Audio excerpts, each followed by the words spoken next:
Alright, so hello बच्चों, क्या हाल चाल आप लोगों के। आई होप कि आप सभी स्वस्थ मस्त और आनंदित हो, अपने कामों में व्यस्त हो, बढ़िया तरीके से पढ़ाई लिखाई कर रहे हो और इस नए चैप्टर के लिए बहुत ही एक्साइटेड हो। तो आज हम लोग आपके फिजिकल केमिस्ट्री का एक चैप्टर स्टार्ट करते हैं जिसका नाम है atomic structure. Sir physical chemistry क्या है, ऑर्गेनिक क्या है, इनऑर्गेनिक क्या है। ऑर्गेनिक केमिस्ट्री में हम लोग सिर्फ और सिर्फ कार्बन के बारे में पढ़ेंगे। फिजिकल केमिस्ट्री वो पोर्शन है जिसमें आपको न्यूमेरिकल दिख जाए। केमिस्ट्री का वो वाला पोर्शन जिसमें आपको न्यूमेरिकल दिख रहा है वो हो गया हमारा फिजिकल केमिस्ट्री। तो फिजिकल केमिस्ट्री में के कुछ चैप्टर्स 11th में है, कुछ 12th में है। 11th का फिजिकल केमिस्ट्री का पोर्शन बड़ा है, 12th का कम है। तो टाइम वेस्ट नहीं करते, सीधे स्टार्ट करते हैं, ठीक बात है। और मेरा नाम विपुल पांडे, स्वागत करता हूँ आप लोगों का, आप सभी का आज के इस लेक्चर में। और मस्त तरकते भड़कते और बिंदास तरीके से आज के इस लेक्चर को समझते हैं, मजे लेते हैं। मजे लेना जरूरी है। क्या पढ़ना है? Atomic structure. क्या पढ़ना है? Atomic structure. नाम से क्या समझ में आ रहा है? एटॉमिक मतलब एटम। एटम का स्ट्रक्चर क्या है? एटम के अंदर कौन कौन से पार्टिकल हैं, कौन कौन से पार्टिकल किस किस तरीके से अरेंज हैं। बहुत साइंटिस्ट आए, रदरफोर्ड आए, डॉल्टन आए, थॉमसन आए, बहुत लोग आए, हाइजेनबर्ग आए, अबाउ प्रिंसिपल, पता नहीं कौन कौन सा प्रिंसिपल। परेशान हो जाता है सर इस चैप्टर से, नहीं होना। मस्त निकलेगा, बिंदास निकलेगा, सारे क्वेश्चन बन जाएंगे। और ध्यान से सुनो। तो बेटा एटम के अंदर बहुत सारे छोटे छोटे पार्टिकल्स होते हैं। पहले तो ये लोग मानते थे, पहले के लोगों का ये मानना था कि जो सबसे छोटा पार्टिकल एग्जिस्ट करता है वो होता है हमारा एटम, वो होता है हमारा एटम। बट बाद में लोगों ने सोचा, क्या ये सच बात है? क्या सबसे छोटा पार्टिकल जो एग्जिस्ट करता है वो एटम होता है? एटम के अंदर कोई पार्टिकल एग्जिस्ट नहीं कर सकता क्या? तो एक्सपेरिमेंट्स हुए, वहां से पता चला कि एटम के अंदर उससे भी छोटे छोटे पार्टिकल एग्जिस्ट करते हैं जिनको हम लोग कहते हैं इलेक्ट्रॉन, प्रोटॉन, न्यूट्रॉन। अच्छा, अब ये इलेक्ट्रॉन क्या है, प्रोटॉन क्या है, न्यूट्रॉन क्या है, उनकी डिस्कवरी कैसे हुई ये समझेंगे, फिर कैसे अरेंज है ये समझेंगे। तो सबसे पहले एटम के स्ट्रक्चर को समझने से पहले उसके अंदर कौन कौन से सब एटॉमिक पार्टिकल हैं इसको समझना जरूरी है। तो सबसे पहले हम लोग देखेंगे कैथोड रे एक्सपेरिमेंट। सर ये क्यों देखेंगे? क्योंकि कैथोड रे एक्सपेरिमेंट के हेल्प से ही हमें इलेक्ट्रॉन के बारे में पता चला, हाँ या ना? हमें इलेक्ट्रॉन के बारे में पता चला with the help of cathode ray experiment. Sir ये एक्सपेरिमेंट क्या है, कैसे परफॉर्म किया गया, ये सब समझाओ। आओ समझाता हूँ। सबसे पहले इस एक्सपेरिमेंट को परफॉर्म करने के लिए हम लोगों ने लिया एक कैथोड रे ट्यूब। क्या लिया बेटा? एक कैथोड रे ट्यूब, ठीक। अब इस कैथोड रे ट्यूब में 2 इलेक्ट्रोड लगे हुए थे। क्या लगे हुए थे? 2 इलेक्ट्रोड लगे हुए थे। समझ रहे बात को? Yes sir. अब इन दोनों इलेक्ट्रोड को मैंने क्या किया? बैटरी से कनेक्ट कर दिया। क्या किया? बैटरी से कनेक्ट कर दिया। अभी जो बैटरी है बेटा वो बहुत अधिक वोल्टेज की है। ये जो बैटरी है ये बहुत अधिक वोल्टेज की है। इस इलेक्ट्रोड को हम लोगों ने एक हाई वोल्टेज सोर्स बैटरी से कनेक्ट कर दिया। ये वोल्टेज कितना था? लगभग 10,000 वोल्ट। वोल्टेज कितना था? लगभग 10,000 वोल्ट। ठीक बात है? Yes sir. इस कैथोड रे ट्यूब में हम लोगों ने लगा दिया एक वैक्यूम पंप। क्या लगा दिया? वैक्यूम पंप लगा दिया। ठीक है सर। वैक्यूम पंप क्यों लगाया, क्या काम था इसका, सब समझेंगे हम लोग। कोई दिक्कत की बात नहीं। अच्छा, अब मुझे एक बात बताओ, ये भी इलेक्ट्रोड है, ये भी इलेक्ट्रोड है। दोनों कैसे इलेक्ट्रोड हैं? दोनों मेटल के इलेक्ट्रोड हैं। किसके इलेक्ट्रोड हैं? मेटल इलेक्ट्रोड है। दोनों इलेक्ट्रोड किसके हैं? मेटल के हैं। किसके हैं? मेटल के हैं। ये भी क्या है? Metal electrode.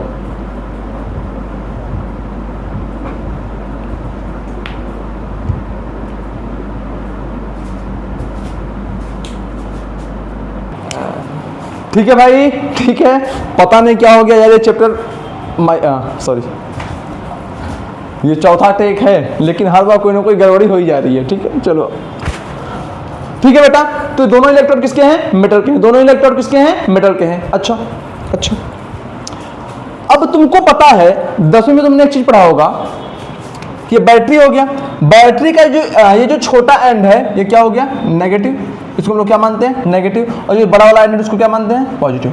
बैटरी के इस छोटे वाले एंड को हम लोग मानते हैं negative and the positive side, this will be the positive side of the battery. Positive side क्यों, क्यों आपको पता होगा ना, सिंबल तो आप लोगों ने लर्न किया ही होगा, ठीक है। तो इस साइड को हम लोग मतलब इस साइड मतलब क्या, लंबी वाली लाइन को हम लोग पॉजिटिव से रिप्रेजेंट करते हैं और छोटी वाली लाइन को नेगेटिव से रिप्रेजेंट करते हैं। अब देखो ये मेटल का इलेक्ट्रोड है, ये मेटल का इलेक्ट्रोड है, ये electrode negative side of battery से कनेक्टेड है, जो ये वाला इलेक्ट्रोड है negative side of the battery से कनेक्टेड है, और ये वाला इलेक्ट्रोड जो है वो positive side of the battery से कनेक्टेड है। हाँ या ना बोलो, हाँ सर, हाँ सर बिल्कुल। तो बात को ध्यान से समझना, वो मेटल का इलेक्ट्रोड जो negative part of the battery से कनेक्टेड है उसको हम लोग क्या बोलते हैं, कैथोड। वो मेटल इलेक्ट्रोड जो negative part of the battery से कनेक्टेड है, वो इलेक्ट्रोड जो negative part of the battery से कनेक्टेड है उसको हम लोग बोलते हैं कैथोड। क्या बोलते हैं, कैथोड। तो ये हमारा क्या हो गया, कैथोड। और ये electrode positive terminal of the battery से कनेक्टेड है ना, जो ये इलेक्ट्रोड है ये positive terminal of the battery से कनेक्टेड है। हाँ या ना बोलो, सर बिल्कुल है। तो इलेक्ट्रोड, मेटल इलेक्ट्रोड जो positive terminal of the battery से कनेक्टेड हो उसको हम लोग बोलते हैं एनोड। क्या बोलेंगे, एनोड। क्या इतनी बातें क्लियर है, क्या इतनी बातें क्लियर है, ठीक है, ठीक। आगे समझते हैं, आगे समझते हैं। अगर इतनी बातें आपको क्लियर हैं तो आगे समझते हैं। सर आगे क्या समझना है, जैसे ही सर्किट क्लोज होगा, जैसे ही सर्किट क्लोज होगा, जैसे ही सर्किट क्लोज होगा, स्विच ऑन करेंगे हम लोग, क्या इन दोनों इलेक्ट्रोड के बीच में बहुत ही बड़ा पोटेंशियल डिफरेंस क्रिएट हो जाएगा कि नहीं, बोलो, हो जाएगा कि नहीं। इन दोनों इलेक्ट्रोड के बीच में बहुत ही बड़ा पोटेंशियल डिफरेंस क्रिएट हो जाएगा कि नहीं। उसके पहले एक बात और समझते हैं कि जो electrode negative terminal of the battery से कनेक्टेड होता है उसको हम लोग नेगेटिवली चार्ज मान लेते हैं। क्या मान लेते हैं, नेगेटिव चार्ज। और जो electrode positive terminal of the battery से कनेक्टेड है उसको हम लोग पॉजिटिव मान लेते हैं।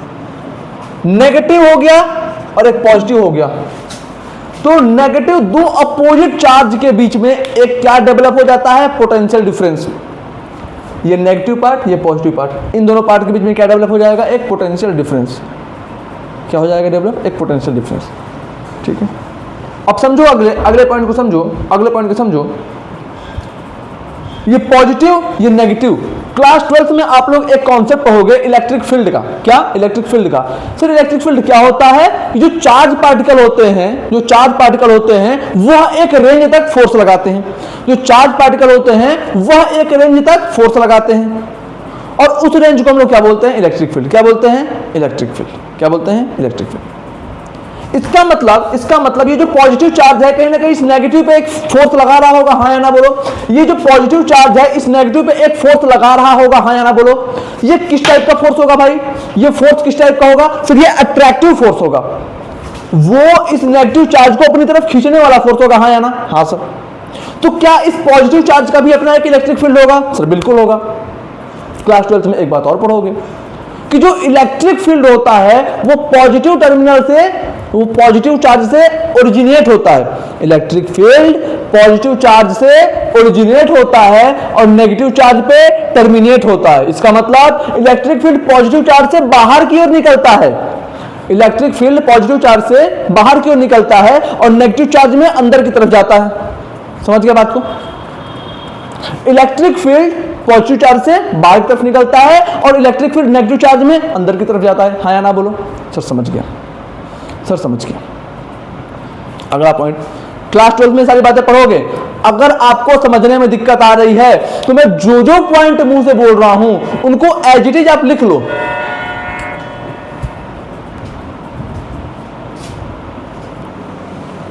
सॉरी फॉर द इनकन्वीनियंस बच्चा पार्टी, सॉरी। चलो आगे समझते हैं, ठीक है। कुछ काम आ जाते हैं कभी कभी बीच में, समझे आगे। अब हम लोग आगे क्या समझना है, आगे क्या समझना है कि सर यानी कि ये पॉजिटिव चार्ज है, ये नेगेटिव चार्ज है। पॉजिटिव चार्ज से इलेक्ट्रिक फील्ड निकलती है पॉजिटिव चार्ज से इलेक्ट्रिक फील्ड निकलती है और नेगेटिव चार्ज में इलेक्ट्रिक फील्ड टर्मिनेट होती है। पॉजिटिव चार्ज की वजह से जो इलेक्ट्रिक फील्ड निकलती है वो रेडियली आउटवर्ड होती है, रेडियली आउटवर्ड होती है। इन सभी पॉइंट्स को लिख लो आप कॉपी में, जैसे बोल रहा हूँ लिख लोगे अच्छे से याद रहेगा, जैसे जैसे मुंह से बोल रहा हूँ वैसे वैसे कॉपी में लिख लोगे, अच्छे से याद रहेगा, सारी बातें समझ में आएंगी क्रिस्टल क्लियर तरीके से। क्लास 12th में पढ़ना ही है ये सब पढ़ना है, पहले चैप्टर में ही पढ़ना है। अभी मेरे को जितनी जरूरत है उतना बता देता हूँ, ठीक है सर? बिल्कुल ठीक है, बिल्कुल ठीक है सर, एकदम परफेक्ट, एकदम परफेक्ट। अब इलेक्ट्रिक फील्ड क्या करता है? चार्ज पार्टिकल पे फोर्स लगाता है। क्या करता है इलेक्ट्रिक फील्ड? चार्ज पार्टिकल पे फोर्स लगाता है, ठीक है? हाँ सर। अब इसका मतलब क्या हुआ? इसका मतलब क्या हुआ कि यहां पे पॉजिटिव चार्ज है, ये जो हमारा कैथोड, सॉरी ये जो एनोड है पॉजिटिव और ये जो कैथोड है नेगेटिव। इसका मतलब इस पॉजिटिव से नेगेटिव की तरफ एक इलेक्ट्रिक फील्ड होगा, इस पॉजिटिव से इस नेगेटिव की तरफ क्या होगा बेटा? एक इलेक्ट्रिक फील्ड होगा, ठीक है? होगा ना? हाँ सर होगा। क्लियर है मामला? इतनी बातें समझ में आया? ठीक। अब सर ये बताओ ये नेगेटिव क्यों हुआ, ये पॉजिटिव क्यों हुआ? ये नेगेटिव क्यों हुआ, ये पॉजिटिव क्यों हुआ? ठीक है बेटा, अब आओ चलो आगे चलते हैं। तो मुझे ये बताओ ये पॉजिटिव है या नेगेटिव है? पॉजिटिव से नेगेटिव की तरफ एक इलेक्ट्रिक फील्ड हो जाएगी, ठीक। अब सवाल ये आता है कि नेगेटिव चार्ज हुआ कैसे? नेगेटिव चार्ज हुआ कैसे, ये पॉजिटिव हुआ कैसे? ठीक, इसको जैसे समझा रहा हूं उस तरीके से समझो, आपके लिए बहुत बेटर रहेगा। ये जो इलेक्ट्रोड है, ये वाला जो इलेक्ट्रोड है वो बैटरी के इस नेगेटिव टर्मिनल से कनेक्टेड है। हाँ सर। और आगे समझो, ये नेगेटिव टर्मिनल ऑफ बैटरी क्या करेगा बेटा? ये जो नेगेटिव टर्मिनल ऑफ बैटरी है ये क्या करेगा? ये अपने में से इलेक्ट्रॉन को इमिट करना शुरू करेगा, अपने में से इलेक्ट्रॉन को इमिट करना शुरू करेगा, अपने में से इलेक्ट्रॉन को निकालना शुरू करेगा। क्या करेगा? अपने में से इलेक्ट्रॉन को निकालना शुरू करेगा। समझ पा रहे बात को? समझ पा रहे बात को? अब जब इसमें से इलेक्ट्रॉन निकलेंगे तो इलेक्ट्रॉन जाते जाते जाते जाते यहां पे आ जाएंगे। बैटरी के इस नेगेटिव टर्मिनल से इलेक्ट्रॉन निकले, आ गए इसके कैथोड पे, लेकिन इस कैथोड और इस एनोड के बीच में है गैप। इलेक्ट्रॉन के फ्लो को हम लोग करंट कहते हैं, मानता हूं, लेकिन यहां से यहां इलेक्ट्रॉन फ्लो कर पाएंगे क्या उस स्पीड से? नहीं कर पाएंगे सर। अच्छा, अभी इतना समझ में आया कि ये नेगेटिव चार्ज कैसे हुआ, ये नेगेटिवली चार्ज कैसे हुआ? इतनी बात आप लोग समझ में आया? इतनी बात आप लोगों को समझ में आया? ठीक। इसी कैथोड रे ट्यूब में मैंने लगा रखा है एक वैक्यूम पंप। इसी कैथोड रे ट्यूब में मैंने एक वैक्यूम पंप लगा रखा है। सर क्यों लगा रखे हो, क्यों कर रहे हो इतना तामझाम? अभी आओ समझाता हूं। इस वैक्यूम पंप के हेल्प से मैंने इस ट्यूब के अंदर के सभी एयर को सक कर लिया, बाहर निकाल लिया। मैं इस ट्यूब के हेल्प से मैं इस वैक्यूम ट्यूब के हेल्प से इस ट्यूब के अंदर के सभी एयर को बाहर निकाल लिया। और फिर क्या किया? इसमें से थोड़ा सा 1-2 मोल या बहुत छोटे अमाउंट में, बहुत छोटे क्वांटिटी में H2 गैस डाल दिया। सर एयर हटा लिया, H2 गैस क्यों डाल दिया? H2 गैस डाल दिए, उससे जो काम होगा एयर से नहीं होगा क्या? सर हो जाएगा। फिर ऐसा क्यों किया? क्योंकि 2 एक्सपेरिमेंट परफॉर्म करना है ना, समझने में आसानी रहेगी यार। सिंपल, ठीक है, पक्का। तो तुमको मैं यहां से H2 मिटा रहा हूं ताकि जगह की कमी है, H2 मिटा रहा हूं। आपके दिमाग में ये होना चाहिए कि यहाँ पे H2 है, मान लोगे ना? तो मैं यहाँ पे लिख देता हूं, क्या लिख देता हूं? With the help of vacuum pump air present inside the tube, cathode ray tube, cathode ray tube को मैं CRT लिख दूं, कैथोड रे ट्यूब को मैं CRT लिख दूं शॉर्ट फॉर्म में, समझ जाओगे ना। कैथोड रे ट्यूब को मैं शॉर्ट फॉर्म में CRT लिख देता हूं, समझ जाओगे ना सर, बिल्कुल समझ आएंगे। Present in the CRT gate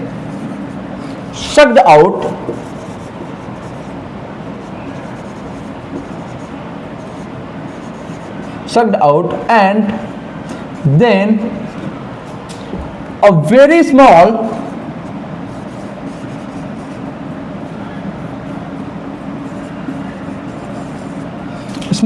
amount of H2 get added inside the tube.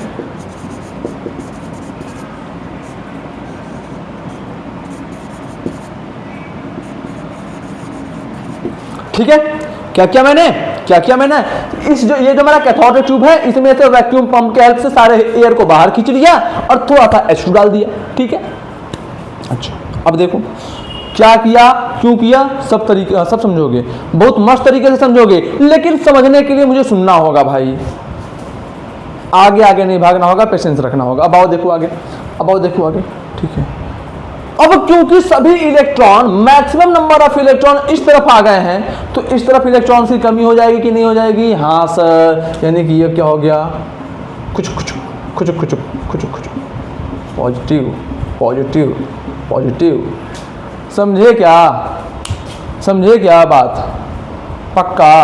अच्छा अब बताओ, ये पॉजिटिव इस नेगेटिव को क्या बोलेगा? आजा। क्यों? पॉजिटिव तो नहीं जा सकता,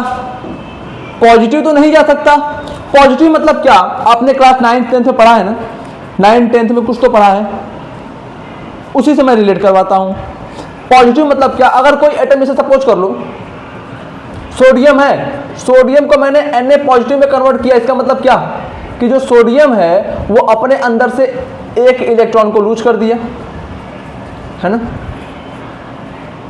सोडियम जो है उसका न्यूक्लियस हो गया, ये उसका फर्स्ट सेल, ये इसका सेकेंड सेल और इसका थर्ड सेल, ये हो गया K, ये हो गया L, ये हो गया M। K में कितने? 2, L में कितने? 8 और M में कितने? 1, है ना। जैसे ही अपने M सेल से, अब देखो सोडियम जब एक इलेक्ट्रॉन लूज करेगा तो अपने M सेल से करेगा ना, तो जैसे ही अपने M सेल से वो एक इलेक्ट्रॉन लूज करता है, क्या बन जाएगा? Na पॉजिटिव बन जाएगा। अच्छा, यानी कि Na पॉजिटिव सर पूरा एटम ही तो है लेकिन कैटायनिक फॉर्म में हो गया ना। अब एटम मूव कर पाएगा क्या? एटम यहां से मूव तो नहीं कर सकता, इलेक्ट्रॉन तो निकल के बाहर जा सकता है लेकिन एटम नहीं जा सकता, इतना तो पता है ना। बस इतनी की जरूरत थी, समझ में आया बात? पक्का? चलो बहुत अच्छी बात है, समझ में आ रहा है तो समझते रहो, समझना जरूरी है। अच्छा अब ये पॉजिटिव इस नेगेटिव को बोलेगा कि आजा मेरी तरफ। इनके बीच में फोर्स ऑफ अट्रैक्शन बढ़ता रहेगा। क्यों बढ़ता रहेगा? इनके बीच में ये देखो 10,000 वोल्ट का पोटेंशियल डिफरेंस है। वो बैटरी क्या करेगी 10,000 वोल्ट की? यहां इन दोनों के बीच में एक पोटेंशियल डिफरेंस क्रिएट करेगी। अब क्योंकि इन दोनों इलेक्ट्रोड के बीच में पोटेंशियल डिफरेंस बहुत अधिक है, इन दोनों इलेक्ट्रोड के बीच में पोटेंशियल डिफरेंस बहुत अधिक है, इस वजह से क्या होगा, इस वजह से इसमें से 1-2 इलेक्ट्रॉन बाहर निकल जाएंगे, 1-2 इलेक्ट्रॉन, कुछ इलेक्ट्रॉन्स इसमें से क्या हो जाएंगे, बाहर निकल जाएंगे इसमें से और इसके तरफ अट्रैक्ट होते चले जाएंगे। समझ पा रहे बात को? क्योंकि इन दोनों के बीच में पोटेंशियल डिफरेंस अधिक है। अगर इन दोनों के बीच में पोटेंशियल डिफरेंस अधिक है तो इन दोनों इलेक्ट्रोड के बीच में जो इलेक्ट्रिक फील्ड आया ये भी अधिक रहेगा। पोटेंशियल डिफरेंस अधिक होने की वजह से जो इन दोनों इलेक्ट्रोड के बीच में इलेक्ट्रिक फील्ड डेवलप हो गया वो भी क्या होगा, बहुत ही अधिक होगा। और तुमको एक बात तुम और ध्यान देना कि जो इलेक्ट्रॉन होता है या फिर कोई नेगेटिव चार्ज होता है, उस पे जो फोर्स लगता है वो इलेक्ट्रिक फील्ड के अपोजिट डायरेक्शन में लगता है। सपोज करो कि अगर इलेक्ट्रिक फील्ड का डायरेक्शन ये है, अगर इलेक्ट्रिक फील्ड इस डायरेक्शन में आ रही है तो इस इलेक्ट्रिक फील्ड की वजह से इस चार्ज पार्टिकल यानी कि जो नेगेटिव चार्ज पार्टिकल है उस पे इस इलेक्ट्रिक फील्ड की वजह से जो फोर्स लगेगा बिल्कुल उसके अपोजिट लगेगा। अगर इलेक्ट्रिक फील्ड की डायरेक्शन ये होती तो हमारे नेगेटिव चार्ज पार्टिकल में फोर्स इधर लग रहा होता। समझ में आया? एक इस नेगेटिव को ये पॉजिटिव अपनी तरफ अट्रैक्ट कर रहा है, इस वजह से इलेक्ट्रॉन निकले। दूसरा इलेक्ट्रिक फील्ड के अपोजिट डायरेक्शन में भी एक फोर्स लग रहा है। समझ गए? दोनों तरीके समझ गए आप लोग? दोनों तरीके से समझ गए आप लोग? पक्का? तो अब इलेक्ट्रॉन क्या किया? तुमको तो पता है कि इलेक्ट्रॉन घर से निकल जाते हैं। इलेक्ट्रॉन इतने फोर्स को बर्दाश्त नहीं कर पाया और इलेक्ट्रॉन मेटल से बाहर आ गया। अब जैसे ही इलेक्ट्रॉन मेटल प्लेट से बाहर आया, कैथोड से बाहर आया, ये पॉजिटिव के पास इतनी क्षमता है कि खटाक से अपनी तरफ खींचेगा। समझ में आया बात? अच्छा।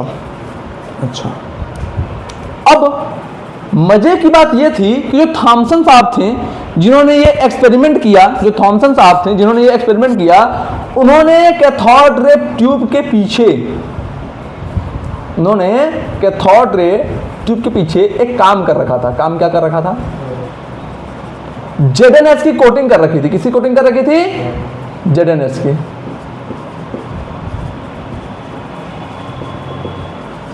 अच्छा, इससे क्या हुआ? इससे यह हुआ कि जब इलेक्ट्रॉन यहां से निकले तो कुछ इलेक्ट्रॉन तो यहां पे आके चपक गए, अटैच हो गए, लेकिन कुछ इलेक्ट्रॉन की वेलोसिटी इतनी अधिक थी कि यहां तक आते आते रुके ही नहीं, सीधे पार करके इससे टकरा गए। अब ये ZnS की कोटिंग यानी कि जिंक सल्फाइड की कोटिंग से जैसे ही टकराए, यहां पे हुआ ग्रीन ग्लो। क्या हुआ? हरे रंग की चमक उठी। क्या बात बोले सर, हरे रंग की चमक उठी मतलब यहां पे ग्रीन कलर का ग्लो देखने को मिला। ट्यूब के लास्ट में ग्रीन कलर का ग्लो देखने को मिला। तब वहां से थॉमसन को दिख गया कि इसमें से इधर से कुछ तो निकल के आया जो यहां पे टकराया, और इस प्रोसेस को क्या बोला गया? ये ग्रीन ग्लो, क्योंकि ये इलेक्ट्रॉन पार्टिकल आए यहां पे टकराए, इस वजह से ग्रीन ग्लो आया, तो इस प्रोसेस को बोल दिया गया फॉस्फोरोसेंस। क्या बोल दिया गया? फॉस्फोरोसेंस।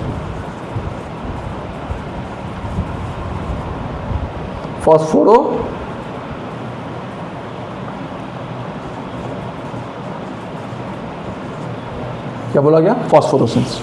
ठीक है, समझ पा रहे बात को? इसको क्या बोला गया? फॉस्फोरेसेंस। पक्की बात सर? बिल्कुल पक्की बात। अच्छा, एक बार रिपीट करता हूं। सबसे पहले एक कैथोड रे ट्यूब लिया, उस कैथोड रे ट्यूब को बहुत ही भारी वोल्टेज सोर्स से कनेक्ट कर दिया, जो कि था लगभग 10,000 वोल्ट। वोल्टेज सोर्स का नेगेटिव एंड जिस टर्मिनल से जिस पार्ट ऑफ मेटल इलेक्ट्रोड से कनेक्टेड था उसको बोल दिया कैथोड।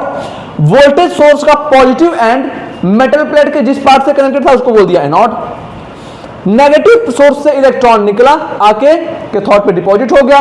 अब क्योंकि इन दोनों के बीच में फोर्स ऑफ अट्रैक्शन अधिक था, जिसकी वजह से इलेक्ट्रॉन यहां से निकलना शुरू किए और इधर जाना शुरू कर दिए।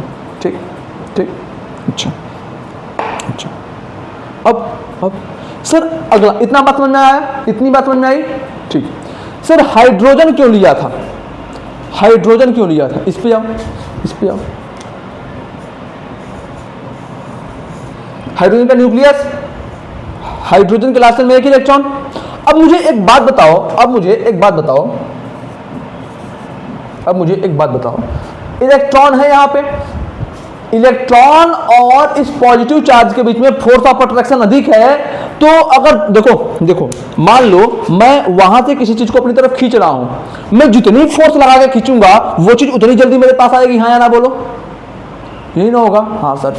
तो अब क्योंकि पॉजिटिव चार्ज इस इलेक्ट्रॉन को बहुत अधिक फोर्स लगा के खींच रहा है, सर खुद क्यों नहीं खींच जाता पॉजिटिव चार्ज? तुमको पता है यार, तुम लोग ऐसी बातें कैसे कर सकते हो?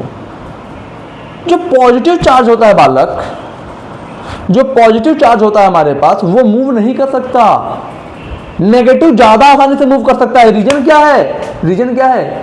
पॉजिटिव जब मूव करेगा तो पूरे एटम को लेके मूव करना पड़ेगा, और नेगेटिव इतना सा बस खुद ही मूव कर रहा है। कौन आसानी से मूव करेगा? मोटा बंदा कि हल्का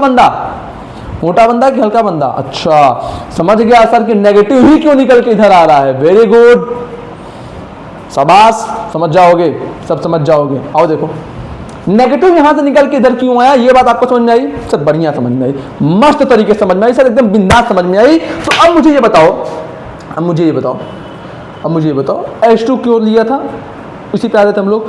तो इन दोनों के बीच में फोर्स ऑफ अट्रैक्शन अधिक है, इस वजह से जो इलेक्ट्रॉन जब मूव करेगा, मान लिया किसी वेलोसिटी v से मूव कर रहा है, तो जो v वेलोसिटी है वो क्या होगी, वेरी फास्ट, बहुत तेज मूव करेगा। अब तुमको पता है कि जितना फास्ट मूव करेगा, क्योंकि किसी बंदे के, किसी भी बॉडी के मोशन के लिए जो एनर्जी रिस्पॉन्सिबल होती है काइनेटिक एनर्जी, तो जितना अधिक इस इलेक्ट्रॉन की वेलोसिटी होगी, इस इलेक्ट्रॉन की काइनेटिक एनर्जी भी उतनी ज्यादा होगी। पता है, ये तो 7वीं 8वीं के बच्चों को पता होता है कि जितना फास्ट ये मूव कर रहा है, इसका मतलब इसके अंदर उतनी काइनेटिक एनर्जी है ना। हाँ सर। तो होता क्या है कई बार कि यहां पे जो हम लोगों ने H का एटम लिया है ना, हम लोगों को इलेक्ट्रॉन के बारे में ही स्टडी करनी है, तो हम लोग क्या चाहेंगे कि ज्यादा से ज्यादा इलेक्ट्रॉन इधर से इधर आए, यही चाहेंगे ना। अच्छा बात है, बहुत अच्छी बात है, बहुत बढ़िया बात है। तो अब होता क्या है कि ये इलेक्ट्रॉन जाता है, कई बार क्या होता है कि जो एटम है, एटम के इस इलेक्ट्रॉन से टकराता है। ये इलेक्ट्रॉन यहां से गया, इस एटम के इलेक्ट्रॉन से टकरा गया। अब टकराने के बाद क्या करेगा, इसको भी निकाल दिया, खुद भी निकल गया, लिए दिए बाहर आ गया। समझ पा रहे बात को? सबसे मस्त बात क्या थी कि ये इलेक्ट्रॉन गया अपने धुन में चल रहा है, अपने धुन में मस्त तरीके से चल रहा है, जाके इससे टकरा गया। अब इससे टकरा गया तो ये तो अपने घर में शांति से था, इसको भी लिए दिए चल दिया। ऐसा होता है ना कई बार कि कोई बंदा गिरने वाला होता है, बचते बचते 2-3 को और ले जाता है। मीम्स वगैरह में देखा होगा आपने ना, बस वही काम किया कि ये तो गिर रहा था, गिरते गिरते इसको भी लेके गिर गया। अच्छा, सिर्फ इस वजह से आपने हाइड्रोजन लिया, ताकि हाइड्रोजन के पास तो सिर्फ एक इलेक्ट्रॉन है, वहां पे कोलिजन ज्यादा फ्रीक्वेंट हो जाएगा, ज्यादा अच्छा कोलिजन होगा, तो ज्यादा अमाउंट ऑफ इलेक्ट्रॉन निकल के इधर तक आएंगे। मैं बोला हाँ, एक रीजन और है। क्या है सर? एक रीजन और ये है कि वो थोड़ा सा बाद में पता चलेगा, लेकिन है। इतनी बातें समझ में आई क्या आपको? इतनी बातें आपको समझ में आई क्या? हाँ सर, भन्नाट समझ में आई, मस्त समझ में आई, बिंदास समझ में आई। जय बाबा की। आगे देखें सर, बिल्कुल देखो। अब इलेक्ट्रॉन यहां से यहां पे गया, जाके इलेक्ट्रॉन धर कई सारे इलेक्ट्रॉन इस एंड पे टकराना शुरू किए, तो जिसकी वजह से ये वाला एंड चमकने लगा। किस कलर में चमक रहा था सर? ग्रीन कलर में चमकने लगा, जिसको हम लोग ग्रीन ग्लो बोले। चमक क्यों रहा था? क्योंकि इस एंड पे जिंक सल्फाइड ZnS की हम लोगों ने कोटिंग कर रखी थी। इस प्रोसेस को क्या बोल दिया गया? फॉस्फोरेसेंस। इस पूरे प्रोसेस को क्या बोल दिया गया? फॉस्फोरेसेंस। ठीक है, हाँ सर, बिल्कुल ठीक है। इसका भी रोल समझ में आया। अच्छा, मतलब थॉमसन भैया ये तो समझ गए थे कि कुछ यहां से निकला और यहां पे आया, कुछ यहां पे निकला, यहां पे आया। अब वो खुश क्यों? कि अब वो ये बात तो समझ चुके थे कि अरे भाई, इसका मतलब क्या कि एक्सपेरिमेंट हम लोग का सक्सेस तो होने वाला है, हिंट तो मिल गया सक्सेस होने का। अब वो और खुराफात करना शुरू किए। क्या करना शुरू किए? खुराफात करना शुरू किए। अच्छा, क्या खुराफात किए सर? देखते हैं ना क्या खुराफात किए। खुराफात ये किए कि अब उनको ये चीज जानना है, अब वो ये चीज जानने के पीछे पड़ गए कि जो चीज यहां से निकली यहां पे आई, ये क्या कोई चार्ज पार्टिकल है या कोई नॉर्मल सी चीज है या कोई वेव है। उनके दिमाग में अब ये चीज आया कि जो चीज यहां से निकला यहां तक आया, वो कोई चार्ज पार्टिकल है या कोई इलेक्ट्रोमैग्नेटिक वेव है। अच्छा, इसके लिए क्या किए सर? इसके लिए वो फिर एक दिमाग लगा दिए। दिमाग क्या लगा दिए? दिमाग ये लगा दिए कि यहां पे और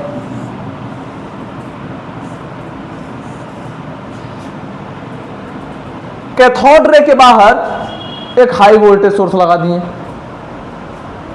इससे क्या हुआ सर? तुमको पता है इससे क्या हुआ? इधर एक पॉजिटिव आ गया, इधर नेगेटिव आ गया। मतलब सर, मतलब बस वही भैया, ये पॉजिटिव हो गया, ये नेगेटिव हो गया। तुमको पता है कि लाइक चार्ज रिपेल। हाँ, अब हुआ क्या? हुआ ये बेटा कि यहाँ पे पॉजिटिव, यहाँ पे नेगेटिव उन्होंने लगा दिया। इससे ये जो इलेक्ट्रॉन थे वो इस प्लेट की तरफ अट्रैक्ट होना शुरू कर दिए। कई सारे इलेक्ट्रॉन इस प्लेट की तरफ अट्रैक्ट होना शुरू कर दिए। मतलब सीधे जाना था, इधर डेविएट होने लगे। जाना सीधे था, इधर डेविएट होने लगे। वहां से एक मस्त बात बता दिया उन्होंने। क्या बता दिया? क्या बता दिया? कि जो चीज यहां से निकल के यहां पे जा रही है वो तो है नेगेटिवली चार्ज बेटे। समझ में आया? जो भाई साहब यहां से निकले, यहां को चले, वो तो है नेगेटिवली चार्ज। अच्छा, ये मजा ले लिया उन्होंने। अच्छा, अभी भी उनके दिमाग का एक चुल नहीं मचा था, एक चुल नहीं मिटा था। कौन सी चुल नहीं मिटी थी सर? कि जो बंदा यहां से निकला, जो पार्टिकल यहां से निकला, वो एक्चुअल में पार्टिकल है कि वेव है। मतलब अब उनको ये आइडेंटिफाई करना था कि जो चीज निकल रही है उसका नेचर क्या है। अच्छा, अब इस नेचर को समझने के लिए उन्होंने क्या लगा दिया बीच में? एक माइका व्हील लगा दिया। क्या लगा दिया? एक माइका व्हील लगा दिया। अब देखो मेरी ड्राइंग थोड़ी सी खराब है बेटा, तो थोड़ा सा आप लोग कंप्रोमाइज करना, है ना। इस तरह से एक माइका व्हील लगा दिया। कतई बीस खोपड़ा लग रहा है, लेकिन हम लोग मान लो कि ये माइका व्हील है। बड़ा खतरनाक ड्राइंग बनाता हूं मैं, देख लोगे, किसी को क्या ही बोलूं मैं। अच्छा, अब इससे हुआ क्या? अब इससे हुआ क्या? इलेक्ट्रॉन यहां से निकले, इस माइका व्हील पे टकराए, ये घूम गई। हैं? ये क्या हुआ सर? इलेक्ट्रॉन यहां से निकले, इस माइका व्हील पे टकराए, तो ये माइका व्हील ऐसे ऐसे घूमने लगी। इस माइका व्हील को फिक्स कर दिया। फिरंगी समझते हो ना? फिरंगी देखे हो ना, जो ऐसे लेके भागते थे बचपन में, ऐसे गोल गोल घूमता था, बस वैसे इसको फिक्स कर दिया था माइका व्हील को ट्यूब से। ये घूमने लगा, तो वहां से वो क्या बोल दिए कि अरे भाई ये पार्टिकल निकल रहा है। अब यहां से वो ये तो कंफर्म हो गए कि एटम के अंदर और छोटे छोटे पार्टिकल्स हैं। एटम के अंदर और छोटे छोटे पार्टिकल्स हैं। एटम सबसे छोटा बंदा नहीं है, उससे भी छोटे बंदे हैं। समझ में आया? पक्का? बहुत अच्छा, बहुत अच्छा। अगर आपको समझ में आया तो आगे आगे तो ये माइका व्हील रोटेट करने लगा। अच्छा, कईयों के दिमाग में होगा कि सर माइका व्हील रोटेट करने से ऐसा कैसे हो गया? देखो, जब भी एक पार्टिकल दूसरे पार्टिकल से टकराता है तो उसमें मोशन तो आएगा ही। जैसे आपके ऊपर, आपके छत पे एक सीलिंग फैन लगा होगा, उसको पत्थर से मारना, वो रोटेट कर जाएगा। तो सर मुझे ये बताओ, मैं फिरंगी लेके दौड़ता था बचपन में, तो फिरंगी घूमती थी, फिरंगी से कौन से पार्टिकल टकरा रहे थे? Air particle. एयर के पास ही पार्टिकल्स होते हैं, पता है ना। एयर के पार्टिकल्स दूर दूर होते हैं, सॉल्ट के पार्टिकल पास पास होते हैं, और लिक्विड के पार्टिकल्स मॉडरेट डिस्टेंस पे होते हैं, पता है ना। तो फिरंगी से एयर के पार्टिकल टकरा रहे थे बेटा, इस वजह से फिरंगी घूम रही थी। समझ में आया? तो ये तो समझ गए कि इस बंदे के पास, इस चिजवा के पास क्या था? पार्टिकल नेचर था। क्या था? पार्टिकल नेचर था। अच्छा, यानी कि उनको उनके दोनों सवालों का जवाब मिल गया कि ये जो चीज है ये है नेगेटिवली चार्ज, ये जो चीज है ये है पार्टिकल। अब वहां से वो एक चीज इमेजिन ही कर लिए, हालांकि उन्होंने एक्सपेरिमेंट किया था, लेकिन वो एक्सपेरिमेंट करने से पहले उन्होंने इमेजिन कर लिया। क्या था? कि उन्होंने लगा दिया दोनों तरफ मैग्नेटिक फील्ड। क्या लगा दिया? Magnetic field. दोनों तरफ क्या लगा दिया? Magnetic field. बी के ऊपर मैंने तीर बना दिया, इसका मतलब क्या? Magnetic field. दोनों तरफ उन्होंने क्या अप्लाई कर दिया? Magnetic field. अच्छा, उनको पता था कि अगर ये चार्ज है तो मैग्नेट फील्ड में डेविएट तो करेगा, कर भी गया। चार्ज है, इस बात को आइडेंटिफाई करने का एक और पक्का तरीका मिल गया। नेगेटिवली चार्ज है, अच्छा चार्ज है, मैग्नेटिक फील्ड में डेविएट कर गया। अच्छा, अब अगला चीज वो क्या जानना चाहते थे कि इसके पाथ ऑफ ट्रेवल क्या है, किस पाथ में ट्रेवल कर रहा है। यहां से यहां निकल के जा रहा है ना, किस पाथ में ट्रेवल कर रहा है। तो उन्होंने यहां पे एक ऑब्जेक्ट रखा। क्या रखा? एक ऑब्जेक्ट रखा, और उस ऑब्जेक्ट को रखने के बाद उन्होंने क्या देखा कि बहुत सारी जब इलेक्ट्रॉन्स आए, बहुत सारे कैथोड रे जब आए, जब इस चीज से टकराएं, इसके पार नहीं जा पाए, कुछ तो ऊपर से निकल गए, कुछ नीचे से निकल गए, लेकिन बीच वाले तो इधर ही रह गए, जिसकी वजह से यहां पे क्या बन गया? इधर क्या बन गया? एक शैडो बन गया। क्या बन गया? शैडो बन गया। पीछे एक शैडो क्रिएट हो गया। ठीक है, अच्छा, अब पीछे शैडो क्रिएट हो गया, तो यहां तो उन्होंने क्या बोल दिया कि ये सारे जो पार्टिकल्स यहां से यहां जा रहे हैं, यहां से यहां जा रहे हैं, ये एक स्ट्रेट लाइन में ट्रेवल करते हैं। किस लाइन में ट्रेवल करते हैं? स्ट्रेट लाइन में ट्रेवल करते हैं। किस लाइन में? स्ट्रेट लाइन में। समझ में आया बात? समझ में आया बात? अगली बात सर, ये पार्टिकल को उन्होंने नाम क्या दिया? उन्होंने तुरंत इस पार्टिकल्स को नाम इलेक्ट्रॉन दे दिया? नहीं, इलेक्ट्रॉन नाम तो बाद में पड़ा, इलेक्ट्रॉन नाम बाद में पड़ा। पहले क्या नाम दिया? क्योंकि यहां से एक रे ऑफ लाइट, क्योंकि यहां से एक रे, एक बीम निकलती हुई दिखाई दी जो एक स्ट्रेट लाइन में चल रही है। इस वजह से इस बीम को क्या बोल दिया गया? Cathode ray. क्या बोल दिया गया? Cathode ray. Sir cathode ray क्यों बोला गया था? क्योंकि कैथोड में एक एक्सपेरिमेंट हुआ था और कैथोड में एक रे दिख गई, इस वजह से उस रे को हम लोगों ने क्या बोल दिया? Cathode ray. और यही कैथोड रे को बाद में जब इंडिविजुअल टर्म में देखा गया, एक पार्टिकल के टर्म में देखा गया, तो कैथोड रे के सभी पार्टिकल्स को क्या बोल दिया गया? इलेक्ट्रॉन्स। कैथोड रे मतलब beam of electron. Cathode ray मतलब बीम ऑफ इलेक्ट्रॉन। इस रे को कैथोड रे बोला गया था और कैथोड रे के इंडिविजुअल पार्टिकल्स को क्या बोलते हैं? फिर इलेक्ट्रॉन। बाद में बोला गया ये चीज, ये सारी चीजें इलेक्ट्रॉन नाम बाद में दिया गया। ठीक है, कैथोड रे क्यों बोला गया, क्या होता है, ये बात अच्छे समझ गए आप लोग? बढ़िया समझ गए? बढ़िया समझाया? ठीक समझाया? क्या मैं आपके दिमाग तक पहुंच पा रहा हूं? आपको ये चीज का फील दिला पा रहा हूं कि ये क्या था, एक्सपेरिमेंट कैसे हुआ था? बिल्कुल 9 से स्टार्ट किया था बेटा, बिल्कुल क्लास 9 से स्टार्ट किया था। समझ पा रहे बात को? क्रिस्टल क्लियर है? पक्का? तो नेचर क्या था? पार्टिकल। कैसा था? चार्ज। किधर अट्रैक्टेड हुआ? पॉजिटिव टर्मिनल की तरफ। इसका मतलब कैसा चार्ज था? Negative charge. किस पाथ पे चल रहा था? Straight line. कैसे पता? शैडो बना दिया। पार्टिकल नेचर कैसे था? माइका व्हील को रोटेट कर दिया। आइडेंटिफिकेशन कैसे हुआ? जाके पीछे स्क्रीन से टकराया, जेडएनएस के स्क्रीन से टकराया, जेडएनएस कोटेड स्क्रीन से टकराया, क्या हो गया? ग्रीन ग्लो देखने को मिला। क्या देखने को मिला? ग्रीन ग्लो देखने को मिला। किस प्रोसेस से? फॉस्फोरेसेंस। और यहां से आइडेंटिफिकेशन हुआ किसका? कैथोड रे का। इसका कैथोड रे का। इन्हीं कैथोड रे के इंडिविजुअल पार्टिकल्स को क्या बोला गया? इलेक्ट्रॉन्स। बढ़िया था? अच्छा था? अच्छे समझ में आया? तो बेटा आशा करता हूं कि इतनी एनर्जी जो मैंने लगाया आपको समझ में आया। तो आप लोग नोट करो, मैं होता हूं साइड। तो चलो बेटा, हम लोगों ने एक्सपेरिमेंट समझ लिया। अब इस एक्सपेरिमेंट से रिलेटेड सारे इंपॉर्टेंट पॉइंट्स भी देख लेते हैं। क्यों? आओ। पहला पॉइंट क्या था?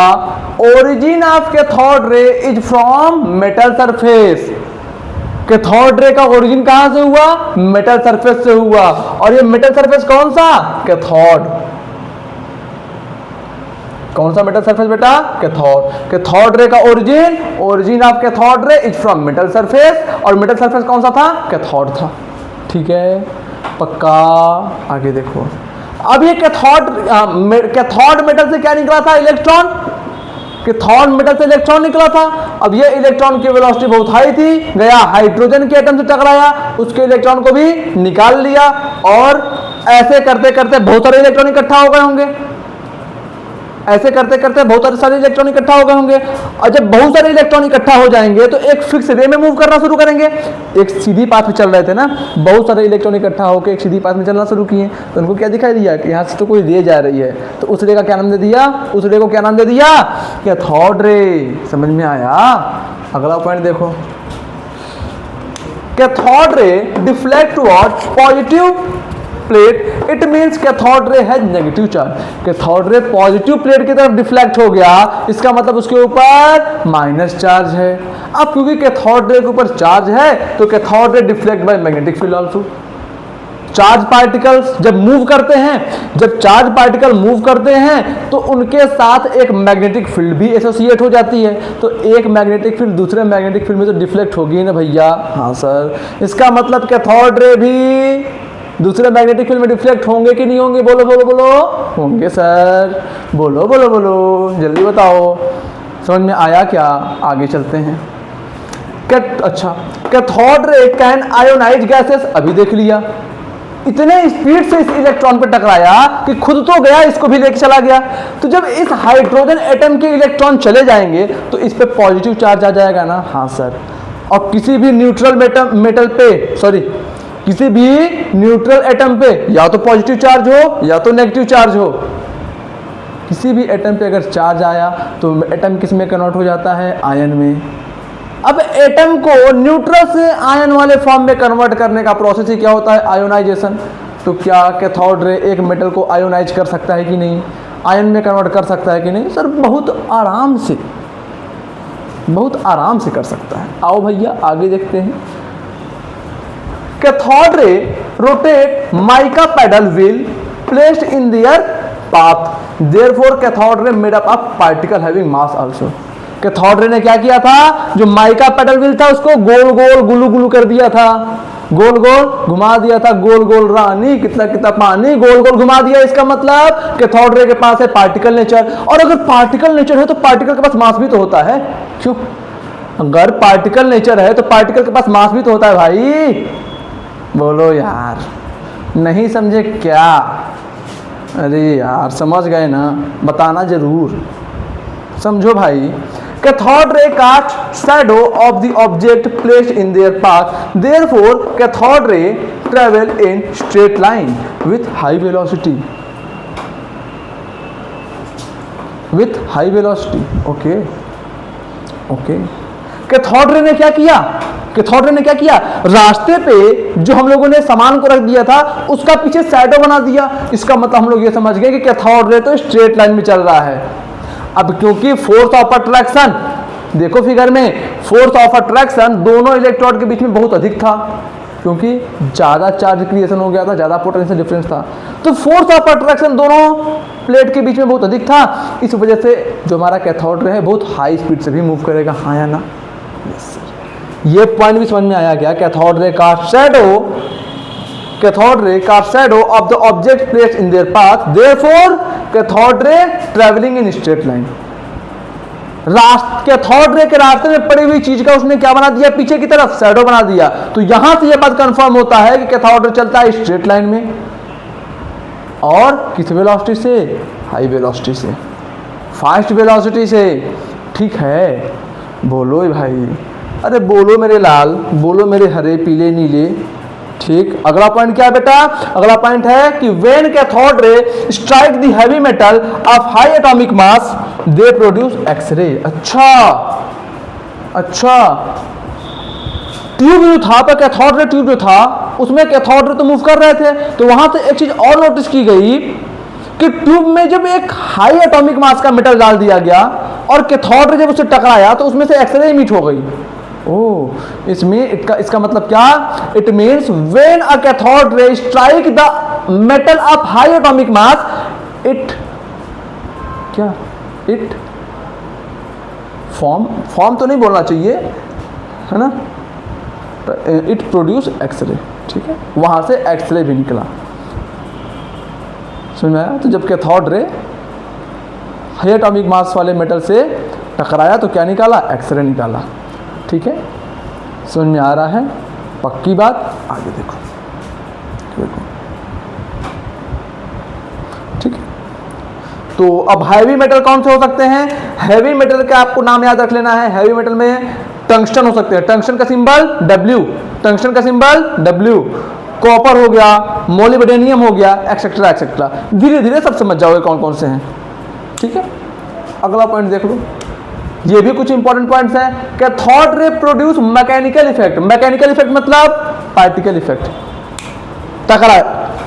टकरा के पार्टिकल ने जो शो किया था ना, इसको कहते हैं मैकेनिकल इफेक्ट। मतलब मैकेनिकल इफेक्ट मतलब मैकेनिकल इफेक्ट वही चीज दिखा सकते हैं जिसके पास मटेरियल प्रॉपर्टी होती है, और मटेरियल प्रॉपर्टी तो सिर्फ और सिर्फ पार्टिकल के पास होती है। मैकेनिकल इफेक्ट वही दिखाएगा जिसके पास मटेरियलिस्टिक प्रॉपर्टी है। अब मटेरियलिस्टिक प्रॉपर्टी पार्टिकल्स के पास ही तो होती है सर। परफेक्ट है, एकदम परफेक्ट है, मस्त है, तंदुरुस्त है। आगे देखो, they produce green glow when strike the glass wall beyond एनॉट। अच्छा, वो भी लिखवा दिया कि जब एनोड के पीछे के ग्लास वॉल पे कैथोड रे टकराते थे तो हरा हरा सा ग्लो हो जाता था, हरियाली मच जाती थी फॉस्फोरोसेंस की वजह से। ठीक, तो आई थिंक ये पॉइंट भी clear. Cathode ray penetrate through thin sheets of aluminium. अच्छा, कैथोड रे की वेलोसिटी इतनी अधिक थी कि जब उसके सामने एल्युमिनियम की एक पतली शीट रखी गई तो उसको पेनिट्रेट कर गया। वाओ, समझ पा रहे हो किस वेलोसिटी से कैथोड रे मूव कर रहा? Cathode ray penetrate through thin sheet of aluminium. ठीक बात है, पक्का पक्का बोलो भाई। अच्छा, समझ गए, मान लिया, समझ गए, गुस्सा मत करो। Cathode ray affect the photographic plate, क्योंकि वहां पे ग्लो तो हो रहा था, फॉस्फोरेसेंस हो रहा था, इस वजह से यहाँ पे क्या लिखा गया? Cathode ray affect photographic plate. तो यहाँ पे कैथोड रे एक्सपेरिमेंट बढ़िया से बिंदास तरीके से मस्त तरीके से होता है खत्म। आई होप कि आप सभी को कैथोड रे एक्सपेरिमेंट अच्छे समझ में आया होगा। आज की क्लास को आप सभी ने बढ़िया एंजॉय किया होगा। तो इसी अच्छी बात के साथ this is your boy Vipul Pandey signing off. Take care.